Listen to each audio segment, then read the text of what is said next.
Yeah, so there's a variety of questions that come in, and you're exactly right. My direct client and people that I work with is the institutions, the employers, the HR directors, the CEOs, business owners, a variety of different people, and the end user is definitely all of the employees and the individuals, and that's where we craft everything in a way that makes the retirement plan, such as a 401k, a very attractive place for employees to actually save for retirement and hopefully save enough for retirement so they have the lifestyle that they want. And so, questions that employers are asking us right now revolve around a couple of key things. One is with volatility like this, has my liability gone up in running the plan? Most people don't realize it, but the employers that run these 401k plans and other retirement plans are very, very liable for all of the decisions that they make in running that plan. And another big one is what should I do right now? Should I do anything? The markets are going crazy. They're up and down. Employees may or may not be coming to them, asking questions, freaking out, hopefully not freaking out. But that's a big question, is what should I do right now? And then secondly, what should we be telling our employees, especially if they have some of them that are a bit concerned about the market? A lot of people, especially in the last, say, 5+ years, really look to their employers as a place that they can receive, or should be hopefully receiving, some kind of financial assistance from somebody.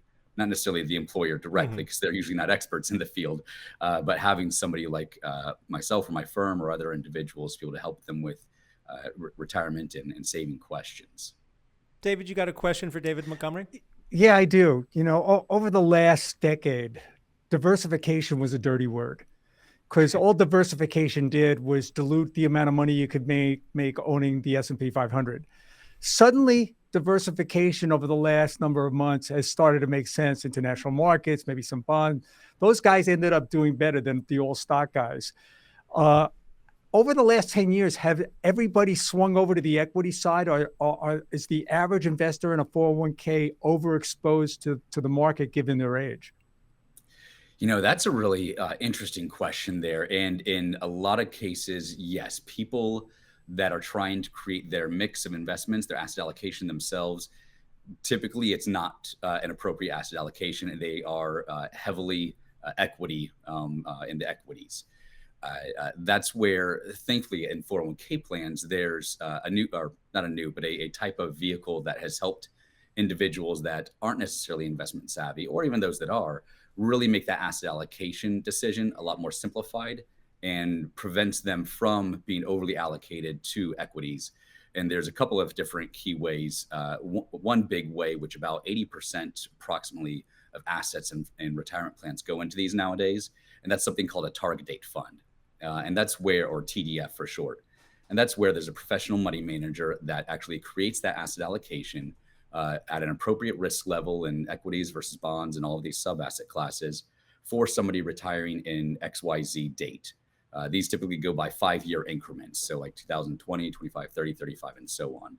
And so a lot of employees are actually in those now, which is a sigh of relief to employers, because they know most people should hopefully not have an over equity exposure unless they go into it themselves and do it improperly. So for the people who are watching us right now, if they are in, I think it's something like 50% of working Americans have access to a 401k plan. If they're in a plan, but it's a very, nothing special plan, which is really just offering them index funds, how do they approach their employer to then approach someone like you to say, we need a better plan?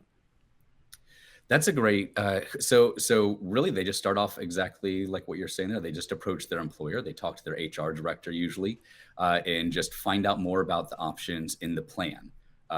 They should specifically say if there's something that they're looking for. A lot of times those questions are spurred by maybe an article that they saw about something, say advisor managed accounts or a retirement income solution or some other kind of a feature, or maybe one of their friends that says it. But going to their employer and just saying, I'd like to understand this more, and I think this should be designed a little bit better.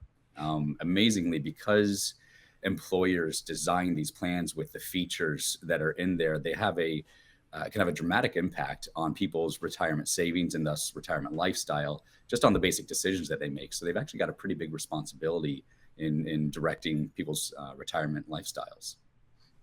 And then with those, so some employers don't always have an advisor or somebody professional helping relieve them of their liability, and not just relieve them of their liability, but actually help them in the different features of that 401k plan. So if they don't have one, then they can go out and do a search. So I'm gonna throw this question to both of you. I'm going to start with David Nelson on this one. David, I'm curious how you feel about annuities for people who are, let's say, approaching retirement and they've got substantial funds. Should they perhaps consider a portion, not everything, but a portion for an annuity? I could go for a portion. My problem with insurance contracts, because that's what an annuity is the embedded fees in them they're rich. They're really, really rich. And once you're in these things, you're pretty much locked in. It's not like you can change your mind the next day. The cost to get out of an annuity is enormous. David Montgomery, but those annuities are part of the 401k plans and the retirement packages that you're creating for people. What do you say to David Nelson? There's different types of annuities out there. So I would say that the annuity in, say, a personal IRA or non-retirement, non-401k account is going to be a different kind of approach and fees than, say, an annuity within a retirement plan. So I'll call it an in-plan annuity. And actually, these are growing pretty rapidly in the 401k environment since a few things changed with some legislation, the Secure Act 1.0 in 2019, and then Secure Act 2.0. And they do have some fees definitely involved in them. So they're a little more expensive than just your regular mutual fund. But they aren't quite as restrictive like they are outside of a 401k plan. And a lot of these retirement income solutions are actually being designed in a way where they're pretty flexible. Where I would definitely agree also with David, not 100% of your portfolio should be in that kind of an account.